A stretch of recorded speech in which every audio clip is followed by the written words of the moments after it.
nós não devemos nos apegar às coisas materiais e, como tal, bastante próximo do que é o cinismo como escola. Mas não foi além disso. Ele começou a falar de leis da natureza. Essas leis são inevitáveis. Por exemplo, a morte. A morte é o destino de todos os seres vivos. Se eu me preocupo em combater a morte, ter medo da morte, me apavorar com a morte, eu não vou conseguir deter em um minuto o fato de que eu irei morrer. Então, por que temer o que é inevitável? Eu precisaria atingir o que os estoicos chamam de ataraxia, essa tranquilidade, este mundo livre de preocupações. Quando eu falo em escola cínica, nós fazemos do cinismo uma leitura de senso comum, que é achar que é cínico quem é falso, que é cínico quem mente, quem tem duas caras. Este é um valor completamente contemporâneo. O que eram os cínicos gregos? Um dos seus nomes é Diógenes. Diógenes morava em um barril. Diógenes era cercado de cães, em grego, sinós. Por isso, escola cínica. Diógenes andava com uma lamparina durante o dia procurando um homem honesto. Diógenes não queria mais nada. Diógenes se afastava por completo dos desejos do mundo e dizem até que quando Alexandre o Grande disse a ele que podia dar qualquer coisa a ele, Diógenes disse: eu quero uma coisa, que você saia de frente do sol, porque está impedindo o sol entrar aqui no meu barril. Era a única coisa que ele queria do homem mais poderoso da sua época. Os cínicos eram os filósofos do desapego e da análise desapegada do mundo, e não pessoas falsas, como nós podemos ler hoje em dia. O filósofo estoico tenta entender a ordem natural, parar de contrariar as leis da natureza. Ele vai propor uma filosofia cosmopolita, não uma escola fechada como foi a de Platão ou como foi a de Aristóteles, um liceu, uma academia, mas pregada em lugar público. O grande objetivo da vida estoica é a felicidade. E a felicidade deriva da compreensão das coisas, da compreensão das leis da natureza a partir de uma razão, de um logos universal. Claro, o estoicismo tem muitas etapas, muitas fases. Eu vou focar no estoicismo que marca o Império Romano, o estoicismo que acontece do século II, primeiro antes de Cristo e primeiro depois de Cristo. Tudo ao nosso redor, nós já vimos com Zenão, ocorre a partir de leis universais que devemos aceitar.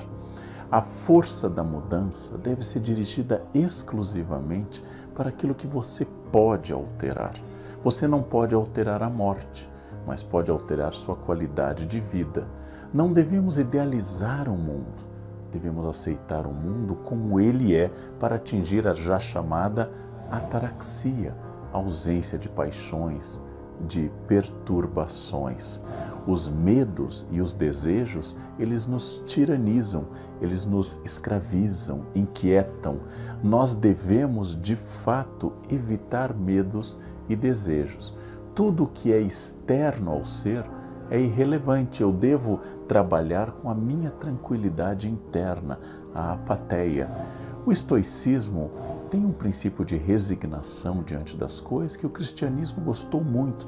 Não é à toa que os cristãos antigos preservaram tantos textos estoicos, porque viram na sua leitura de estoicismo uma espécie de raiz do próprio cristianismo.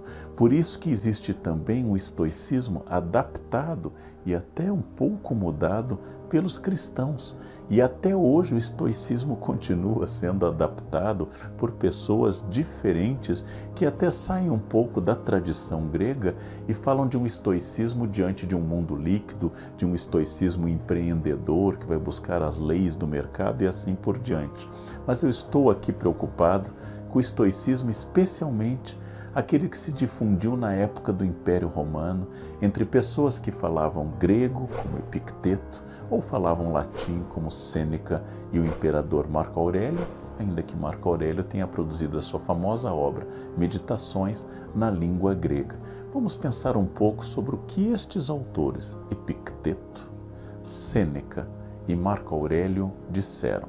O escravo de origem grega do século I da era cristã, Epicteto, disse que se você quiser ser livre, só há um caminho. o desprezo das coisas que não dependem de nós. Bastante claro e coerente com o estoicismo. Qualquer pessoa capaz de te irritar se torna teu mestre. Ele consegue te irritar somente porque você permitiu ser perturbado por aquela pessoa. É um homem sensato, aquele que não lamenta pelo que não tem, mas apresenta uma grande alegria pelo que tem. Os homens, diz Epicteto, são movidos e perturbados, não pelas coisas, mas pelas opiniões que eles têm delas. Sou eu, segundo Epicteto, que emito a opinião e determino se aquilo vai ou não me perturbar. Em Sêneca, o famoso educador de Nero, toda crueldade surge da fraqueza. Toda crueldade apresentada por alguém é algum tipo de fraqueza. Quem se entrega a medos vazios, de Sêneca, olha que coisa interessante, acaba ganhando medos reais. E um homem, diz o professor de Nero, é tão miserável quanto ele imagina que seja. Essas ideias têm em comum a raiz do estoicismo, mas cada um deu um toque diferente e importante para esta caracterização de um estoicismo que a gente chama de imperial, ou seja, dentro do Império Romano. O imperador romano Marco Aurélio, que morreu em 180, produziu um livro muito famoso do estoicismo, que é Meditações. Lá diz o imperador filósofo: não perca tempo discutindo sobre o que um bom homem deve ser, apenas seja. Interessante a ideia. O importante é a ação e não a defesa da bondade. Diz o imperador: pratica cada um dos teus atos como se fosse o último da tua vida. E finalmente acrescenta o pensador: a alma é tingida com a cor de seus pensamentos.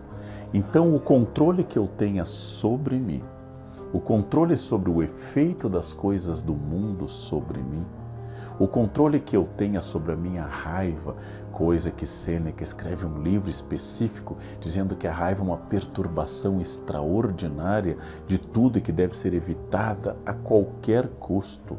Eu, como estoico, devo pensar que eu sou soberano daquilo que eu posso mudar, que eu posso cultivar minha cabeça com pensamentos bons, que eu não preciso me abalar com o mundo e, se algo me tirar a vida, estava inserido dentro de uma ordem absolutamente natural e nada vai alterar do universo. Devo me concentrar naquilo que eu possa mudar, eu devo me concentrar no cultivo das virtudes, da felicidade e da virtude e não deixar que o mundo decida se eu vou ser ou não feliz.